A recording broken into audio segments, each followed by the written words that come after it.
Salam rayu.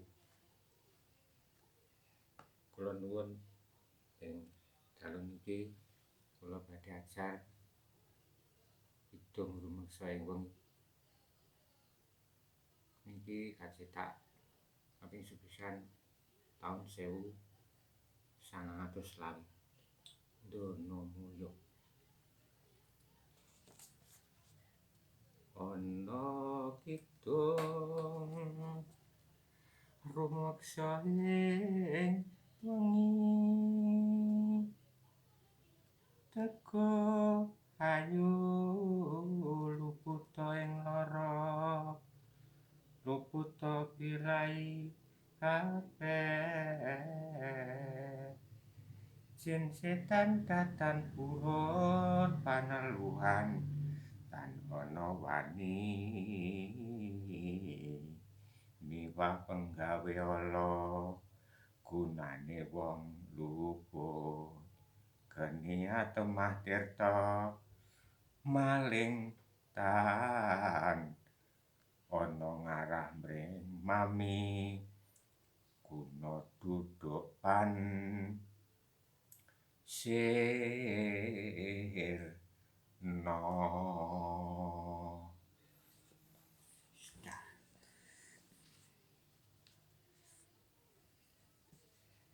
Niki sak foto. Buku tunggale kathah. Lanjut nggih.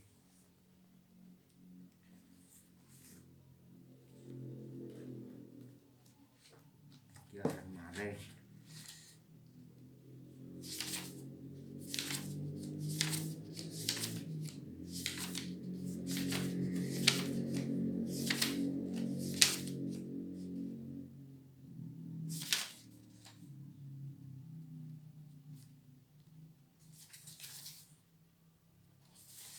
Niki sing terakhir tembang Pucung Lor. Kamulane kaluwak nomanipun pandadi satunggal. Pucung arane puniki yen wis tuwa kaluwake pisah. Niki nuwun sewu contoh sederhana lamene lepat nyuwun pangapura. Sing jenengane macapat kuwi pancen ya lugu walaka papat-papat. Ning nek rerepen iki tembang dilagokne lho. Contone malih ngeten lah. Kamulane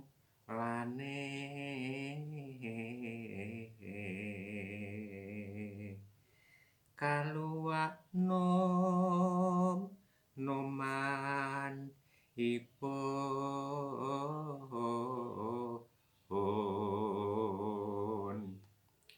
pandadi satunggal.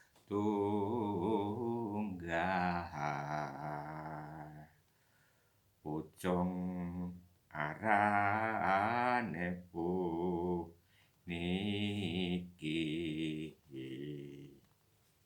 yen wis tuwa kaluwake pisah.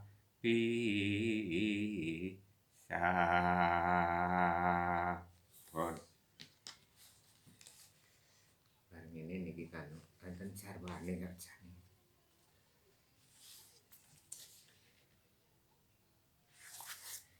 Terhati dandang gendis rumeksa wengi.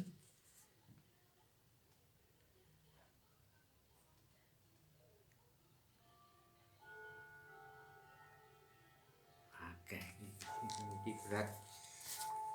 Niki. Nah, iki sing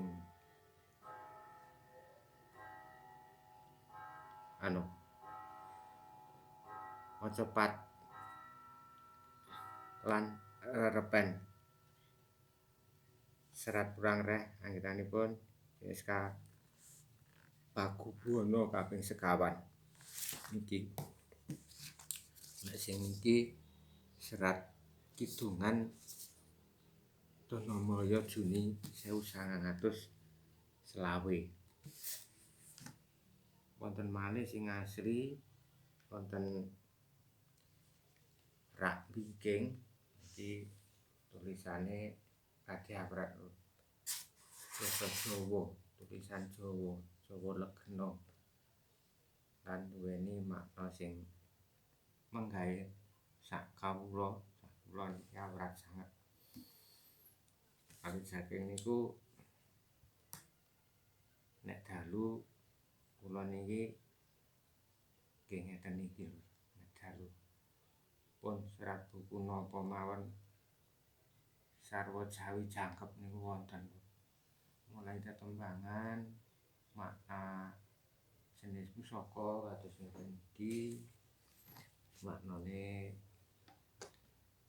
ukiran, maknane tembang, maknane joget. Joget perukel iki eneng jenenge lan enek dununge piyambak-piyambak. Dadi boten sukur obah lan murih pantese. Awit sing jenengane lagu lagian iki mawa rasa lan mawa makna piyambak-piyambak.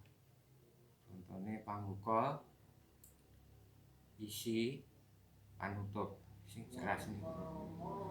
Dadi pangbuka iki carane biyen nggih niku sembah. Sembah duduk silantaya terus jengkeng ngoten niku lho. Tangane teng ndure dengkul sing kiwa teng boyok, sing tengen mengadep teng dengkul mengadep teng kene pucuking krana. Bar kuwi carane tolehan utawa kali jengkeng niku lho. Kuwi kaya pacak golu lho. Iki sakwise sembah terus lagune awake ngoten niku. Bar kuwi ngandhep utawa jumeneng sampuran tanjak. Tanjak kuwi bentuke kadya dene satriya kinantang. Jadi tanjak sing kiwa malang kerik sing tengen kuwi astane utawa tangane iki sumeleh madhep mangesor. Iki jenenge satriya kinantang. Jadi maknane rawe-rawe rantas, malang-malang tuntas. Utawi rawe-rawe rantas, malang-malang buta. Dadi wusanane sakwise ngoten niku isine pajoge. Dadi pajogete pripun lah niku terus urut-urutane pirang ukel terus bar kuwi penutup wusanane itulah yang namanya seni dan tari. Jadi misalnya pajoge, ya, pajoge itu asal mulanya namanya joget. Pajoge itu joget.